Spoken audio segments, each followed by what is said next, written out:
அனைவருக்கும் வணக்கம். உறுதியான மனிதருக்கு போகும் பாதையில் கற்றுக்கொள்ள பாடங்கள் மட்டுமே உள்ளன என்று கூறி இன்றைய வகுப்பில் நாம் தொடர்ந்து பார்த்து கொண்டு வருகின்ற போக்சோ ஆக்ட் 2012 செக்ஷன் 45 பார்க்க போகிறோம். பவர்ஸ் டு மேக் ரூல்ஸ், விதிகளை இயற்றுவதற்கான அதிகாரங்கள், எதை பற்றியெல்லாம் அந்த விதிகளை இயற்றலாம் என்பதை பற்றி பார்க்க போகிறோம். அதில் சப்செக்ஷன் 1, 2, 3 இருக்குது. முதல்ல 1 பார்ப்போம். என்ன சொல்லுது? The central government may by notification in the official gazette make rules for carrying out the purposes of this act. என்ன சொல்கிறாங்க? ஒரு மத்திய அரசாங்கமானது இந்த ஆக்டில் இருக்கின்ற இந்த பிரிவுகள் சம்பந்தமாக விதிகளை இயற்றுவதற்காக என்ன பண்ணலாம்?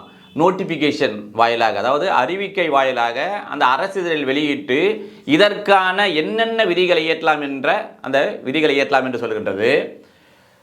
அதே போல் பார்த்தீங்கன்னா இப்போ சப்செக்ஷன் 2 என்ன சொல்கிறாங்கன்னா, in particular and without prejudice to the generality of the foregoing powers such rules may provided for all or any of the following matters அப்படி சொல்கிறாங்க. நேம்லேயும் சொல்கிறாங்க. இப்போ என்ன சொல்கிறாங்க இங்கே?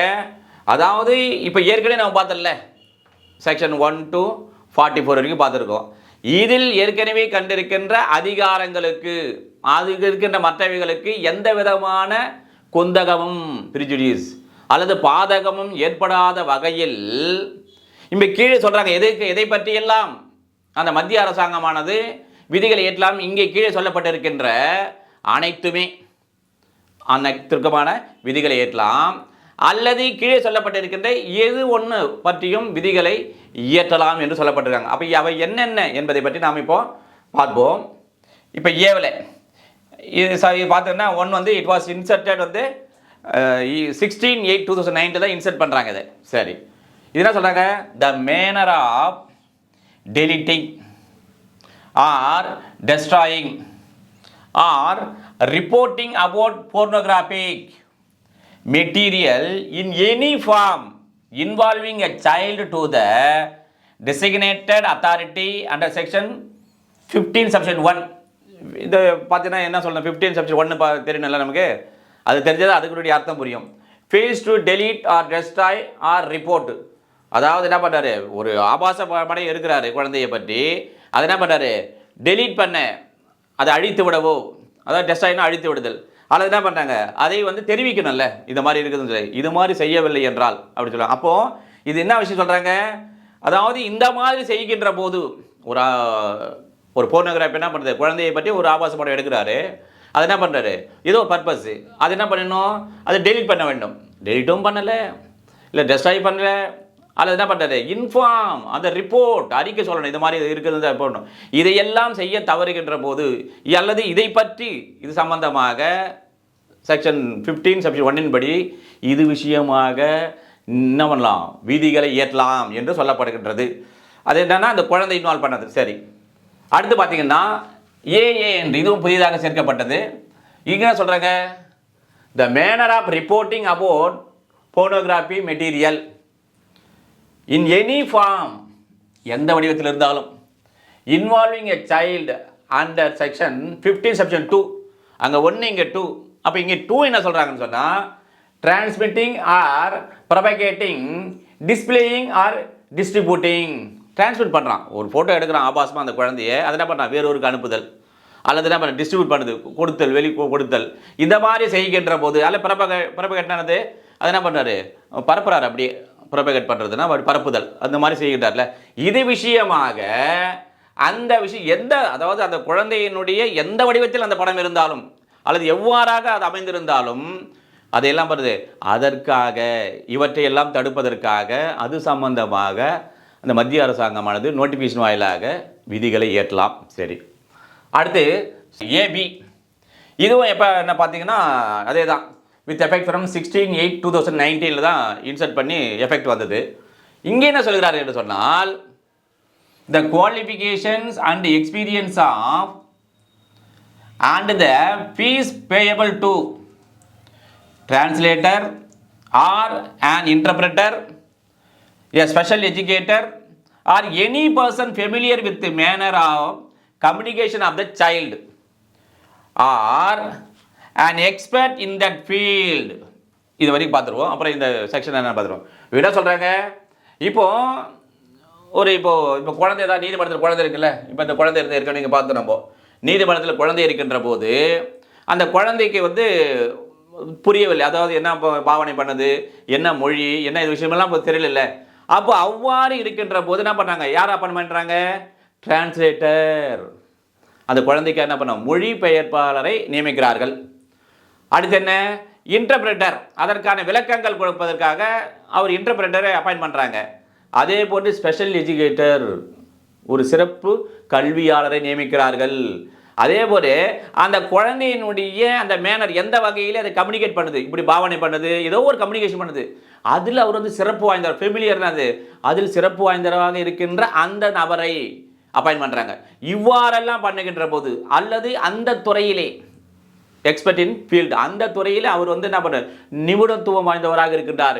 இவ்வாறெல்லாம் இருக்கிறாங்கல்ல, இவர்களெல்லாம் இருக்கின்ற போது இவர்களுடைய அனுபவத்தின் வாயிலாகவும் எக்ஸ்பீரியன்ஸ், குவாலிஃபிகேஷன்ஸ், அவள் தகுதியின் அடிப்படையிலே இவர்களுக்கு என்ன ஊதியம் கொடுக்க வேண்டும், என்ன ஃபீஸ் பேமெண்ட் செய்ய வேண்டும் என்பதை பற்றியான என்ன பண்ணலாம், இந்த பாராளுமன்றம் அந்த விதிகளை ஏற்றலாம் என்று சொல்கிறது. இப்போ 1 by 1 செக்ஷன் சொல்லியிருக்காங்க, இந்தந்த பிரிவுகளில் இருக்கிற அதை பற்றியும் விதிகளை ஏற்றலாம்.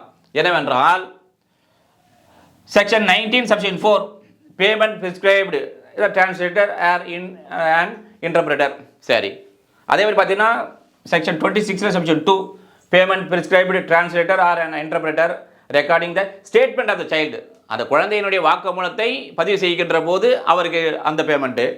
அது 26 செக்ஷன் 3ல ஸ்பெஷல் எஜுகேட்டர் யார், payment prescribed for recording of statement of child having a mental or physical disable, அது மன ரீதியாகவோ உடல் ரீதியாகவோ அது முடியாமல் இருக்கின்ற அந்த குழந்தைகளுக்காக. சரி, அடுத்து செக்ஷன் 38 என்ன சொல்லுதுன்னா, assistance of an interpreter or expert while recording evidence of a child. Evidence எங்க, நீதிமன்றத்தில் அந்த குழந்தையினுடைய சாட்சியத்தை பதிவு செய்கின்ற போது அவர்களுடைய அந்த எக்ஸ்பர்ட்லாம் இருக்காங்களே, இந்த செக்ஷன்லாம் சொல்லப்பட்டிருக்கின்ற இந்த வகையிலையும் அவர்கள் யார் இருக்கிறார்களோ அவர்களுக்கான அந்த ஊதியத்தை பற்றிய விதிகளை ஏற்றலாம் என்று சொல்லப்பட்டிருக்கின்றது. இப்போ பிஏ பார்ப்போம். இது எவ்வாறு நினைவைத்துக் கொள்ளலாம் என்றால், பி கேர், ஜாக்கிரதை அப்படின்னு மாதிரி ஒன்று, கேர் வந்தோடனே அது கவனிப்பு, ப்ரொடெக்ஷன் பாதுகாப்பு, எமர்ஜென்சி அவசரம், இதில் medical treatment of the child as per under section 19(5) இதன்படின்னு சொல்கிறாங்க. அப்போ 19(5) என்ன சொல்கிறதுன்னு சொன்னால், child need care and protection within 24 hours of report. அந்த அறிக்கை அல்லது தகவல் அந்த ரிப்போர்ட் கொடுத்த 24 மணி நேரத்துக்குள்ளாக அந்த குழந்தையில் ஏற்படுகின்ற அந்த மருத்துவ ரீதியான அந்த அவசர சிகிச்சையை அதை செய்ய வேண்டும். அதே மாதிரி பாதுகாப்பு, அதே மாதிரி கவனிப்பு செய்தல் வேண்டும் என்று அதை பற்றிய ஏற்றலாம், மத்திய அரசு விதிகளை ஏற்றலாம். அப்புறம் சின்னா காம்பன்சேஷன் ஞாபகம் வச்சுங்க. C payment of compensation under section 33 section 8 அதன்படின்றாங்க. அப்போ 33 செக்ஷன் 8 என்ன சொல்லப்பட்டிருக்கிறது என்று சொன்னால், compensation to child for physical and mental trauma, அதாவது உடல் ரீதியாக அல்லது அதே போல மன அதிர்ச்சியோடு இருக்கின்ற குழந்தைகளுக்கு அந்த நஷ்ட ஈடு வழங்க வேண்டும்ல, அதன்படி அந்த பேமெண்ட் எவ்வாறு செய்யலாம், எவ்வளவு கொடுக்கலாம், அந்த குழந்தைக்கு எவ்வளோ ஃபிசிக்கலாக போயிருக்கு, அதே மாதிரி மென்டல் அந்த அதிர்ச்சி எவ்வாறு இருக்கின்றது, இதையெல்லாம் பார்த்து அதற்கான அந்த பேமெண்ட்டுக்கான அந்த காம்பன்சேஷனுக்கான விதிகளை ஏற்றலாம் என்று சொல்கிறது. இப்போ டின்னா பீரியாடிக் அப்படின்னு ஞாபகம் வச்சுக்கலாம். அதே மாதிரி டிடினா 44 செக்ஷன் 1 டிடி அப்படின்னா டி ஏபிசிடியில் 4, இன்னொரு டி 44, அப்போ செக்ஷன் 1 இல்லை, அதாவது இதன்படி போடுச்சுல்ல. அப்போது இது NCPCR national commission protection children rights, இது state SCPCR state commission protection children rights, இதை மானிட்டர் இல்லை. இதன்படி ஏற்கனவே பார்த்து நம்ம 40% 1 படி இவை அனைத்தையும் கண்காணித்தல் வேண்டும் சொல்கிறாங்களே, இது சம்பந்தமாக அந்த வகையிலே பீரியாடிக்குன்னா அந்த எந்த ஒரு வாரத்துக்கு ஒரு வாட்டியோ இல்லை 2 நாளுக்கு ஒரு வாட்டி அந்த பீரியாடிக் வகையிலே அதற்கான எவ்வாறு அவைகளை மானிட்டர் செய்ய வேண்டும் என்கின்ற விதிகளை இயற்றலாம். சரி, இப்போ சப்ஸ்டிட்யூஷன் 3 பாருங்க. Every rule made after it is made before each house of parliament total period of 30 days comprised in one session or in 2 or more successive sessions.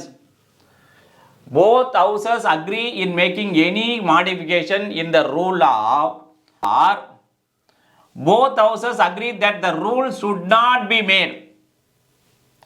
Thereafter have effect only in such modified form, or be of no effect. Such modification or annulment shall be without prejudice to the validity of anything previously done under that rule. இது அப்படியே ஒரு படகுலத்தில் பார்த்தோம்னா நமக்கு ஈஸியாக புரியும். இப்போ இவ்வாறு நம்ம பார்த்தோம்ல, ஏ பி அப்புறம் ஏஏ அப்புறம் ஏபி இதெல்லாம் பார்த்தோம், பிசிடிலாம் பார்த்தோம்ல. இவைகள் எல்லாம் இவ்வாறு ஏற்றப்பட்டிருக்கின்ற எல்லாத்தையும் ஏற்றாங்க, இல்லை ஏதாவது ஒன்று ஏற்றாங்கல்ல, இதையெல்லாம் எங்கே வைக்க வேண்டும், யார் முன்னால் வைக்கப்பட வேண்டும் என்று சொன்னால் மக்களவை, மாநிலங்களவை. மக்களவை என்பது என்ன? மக்களால் நேரடியாக தேர்ந்தெடுக்கப்படுகின்ற பாராளுமன்ற உறுப்பினர்கள். இங்கே ராஜ்யசபா என்பது என்னவென்றால், அதாவது மாநிலங்களவை என்பது என்னவென்றால் சட்டமன்ற உறுப்பினர்களால் தேர்ந்தெடுக்கப்படுகின்ற அந்த உறுப்பினர்கள். 2 அவைகளிலும் அவை இந்த ரூல் இயற்றிய உடனேயே அங்கே வைக்க வேண்டும். சரி, எப்பொழுது வைக்க வேண்டும் என்று சொன்னால் இந்த கூட்டத்தொடர் நடக்குது இல்லை, இந்த விதியெல்லாம் ஏற்றிட்டாங்க பாருங்க, ஒன்றுலாம் எழுதிட்டாங்கல்ல, அந்த ஒரு கூட்டத்தொடர் நடக்குது என்று சொன்னால் அந்த கூட்டத்தொடரினுடைய 1 மாதம் இதில் டோட்டலாக 1 மாதம் நடக்குது, அல்லது ஒரே செஷனாக நடக்குது, மொத்தமாக 30 நாளைக்கு நடக்குது தொடர்ந்து, இல்லை 2 அதாவது 15 நாள் 15 நடக்குது, அல்லது 2க்கு மேற்பட்ட 10 நாளாக நடக்குது. அவ்வாறு நடைபெறுகின்ற போது இயற்றப்பட்ட இந்த விதிகளை இந்த 2 அவைகளிலும் வைத்தல் வேண்டும். சரி, வச்சுட்டாங்க. அப்புறம் என்ன நடக்குது? அந்த விதி மீது 2 விவாதம் நடக்குது. இது இயற்றலாம் அல்லது மாற்றம் வரலாமா, இல்லை மாற்றம் கொண்டு வரக்கூடாதா என்கின்ற போது மாற்றம் கொண்டு வந்துட்டாங்க. இந்த 2 அவையிலும் மாற்றம் கொண்டு வந்துவிட்டால் என்ன செய்ய வேண்டும் என்றால் அந்த மாற்றம் என்னவோ அது செல்லத்தக்கதாக அது நடைமுறைக்கு வந்துவிடும். மாற்றம் செய்யப்படவில்லை என்ன ஆகும்? அப்போ மாற்றம் செய்யப்படவில்லை என்பதையும் அதையும் நிறைவேற்றப்பட்டு விடும். சரி, ஒருவேளை இப்போ இவர்கள் இந்த மாதிரி விதிகள் இயற்றப்பட்டிருக்கின்ற போது ஏற்கனவே விதி இருக்குது ஏற்றப்பட்டிருந்தால் அது அந்த செல்லுங்கின்ற தன்மையை இழக்கிவிடுமானால் இழக்காது. ஏற்கனவே இயற்றப்பட்ட இது சம்பந்தமாக இருக்கின்ற விதிகள் அப்படியே இருக்கும் என்று சொல்கிறது. அப்போ இந்த 2 அவையிலும் அதை ஏற்றுக்கொண்டால் செல்லத்தக்கதாக இரண்டையுமே பண்ணுவாங்க. ஏற்றுக்கொண்டால் அது சம்மதம், இல்லை ஏற்றுக்கொள்ள வேண்டாலும் அதையும் அது என்ன பண்ணுவோம், 2 அவைகளும் அதை நிறைவேற்ற வேண்டிய அவசியம் இல்லை என்று கூறப்பட்டிருக்கின்றது. இவ்வாறாக நாம் படிக்கின்ற போது சொல்லுவாங்களே, இந்த ரெஃபரன் பண்ணாங்க அண்டர் செக்ஷன் 19 செக்ஷன் 5ன்னா இதன்படி சொல்லிட்டு போகக்கூடாது. அப்போ என்ன, இது என்னவென்று தெரிந்து இந்த மாதிரி நம்ம எழுதி வச்சுட்டு இதற்கான விளக்கத்தை நாம் படித்தால்தான் முழுமையாக நாம் புரிந்து கொள்ள முடியும். இவ்வாறாக ஒவ்வொரு பிரிவையும் படித்து நீங்கள் பயன்பெற வேண்டும் என்று கூறி அடுத்த சந்திப்போம். நன்றி, வணக்கம்.